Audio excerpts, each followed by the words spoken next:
आज देखो प्रयागराज महाकुंभ, ये जो महाकुंभ 2025 शायद इस धरोहर पर, इस धरती के ऊपर इस युग की एक बहुत बड़ी घटना है, जहाँ कहते हैं कि आज 50 करोड़ लोग क्रॉस कर गए इस महाकुंभ में स्नान करने में। इलाहाबाद में प्रयागराज में जिसको कहा त्रिवेणी के संगम में स्नान करने आए हैं। तो ये बाहर का स्नान हो गया, पर अंतर्मुखी स्नान भी जरूरी है।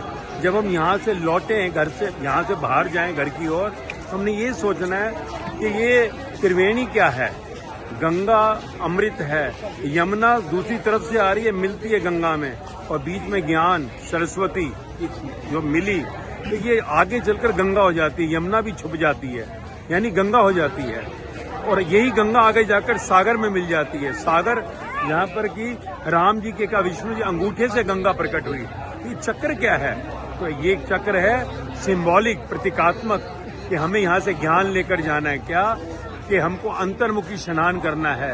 अंदर विकारों के कारण, काम क्रोध लोभ मोह अहंकार के कारण हमारे अंदर की आत्मा रूपी निर्मल जो गंगा की समान थी, वो अब चारों तरफ से अपवित्र हो गई। तो अंदर से वो विकार जब बाहर लाएंगे ज्ञान के द्वारा, जैसे गीता में ज्ञान दिया अर्जुन को, जो मैं मेरा कर रहा था, गुरु ग्रंथ साहिब में ज्ञान मिला, उपनिषदों में ज्ञान मिला, तो फिर अंदर गंगा की तरह आत्मा निर्मल हो जाएगी और हमारा परमात्मा से मिलन होगा, मोक्ष की प्राप्ति होगी, यानी इस मरे हुए शरीर से मुक्ति हो जाएगी, इसमें बार बार आना पड़ता है। तो ये त्रिवेणी प्रयागराज में ये इतनी बड़ी जोन सी है, सारा का सारा जो हजूम आया है। क्यों भारत को ही चुना? क्योंकि भारत विश्व गुरु था, आंतरिक शांति के कारण विश्व गुरु था। और वही आज क्योंकि पूरे विश्व के अंदर अशांति फैली है, स्पेशली नौजवान डिप्रेशन में जा रहा है, भारत में भी नौजवान डिप्रेशन में जा रहा है, धर्म से दूर हो रहा है। तो वो इस कुंभ को देखकर नौजवान भी यहाँ पर जो आज सोच रहे कि क्या है। तो आज ज्ञान की देवी जो सरस्वती यहाँ थी, वही ज्ञान पूरे देश में फैले, और भारत के अंदर वो आत्मा का ज्ञान जब मिलेगा तो अंदर से विकार बाहर जाएंगे और आत्मा निर्मल होगी, और फिर से हिंदुस्तान की उस अंदर की शांति को विश्व देखेगा, और फिर से भारत विश्व गुरु बनेगा।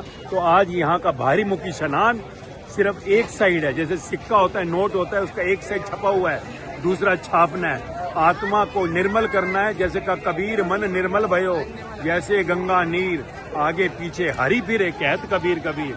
तो अंदर ज्ञान, चाहे गीता, गुरु ग्रंथ साहिब, उपनिषद, धम्मपद, महावीर वाणी, कहीं से भी ज्ञान लेकर अंदर के विकारों को बाहर लाओ। मैं मेरा से उठो, कुछ नहीं था, माँ के गर्भ से 9 महीने में सब आए, मृत्यु पर सब वहीं एक शमशान में जलते हैं, चाहे शौगार हो या भिखारी, मनिस्टर या चपड़ासी। तो खेल को समझो, माँ की नाभि से कटते शरीर मरा हुआ था, आत्मा चेतना गई तो बच्चा रोया तो जन्म, वही एनर्जी निकलती है तो मृत्यु। तो जन्म मृत्यु के बीच के खेल को एक्टर जैसे खेल को खेलते हैं, खेलो, तो फिर अंतरिक्ष स्नान होगा, और फिर पार ब्रह्म परमेश्वर से मिलकर हम एक हो जाएंगे। और संसार को संदेश इस महाकुंभ का विराट जैसे आज जा रहा है, कल आत्मिक संदेश संसार तक जाएगा, हमारा नौजवान भी शांति में आएगा, और तब ये जन्म सफल होगा। तो यहाँ से संदेश लेकर आंतरिक स्नान की तैयारी करो, ताकि भारत फिर से विश्व गुरु बने, संसार को संदेश दे सके। क्योंकि इस धरा पर ही बहुत बुद्ध, महावीर, गुरु नानक, साईं बाबा, कबीर, फरीद, मीराबाई, सहजोबाई, लल्लाबाई, कितने जोन सा धर्म गुरुओं ने यहाँ संदेश दिया।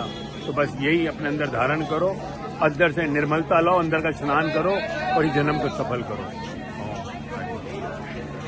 गुरु जी, ये बहुत लंबा हो गया।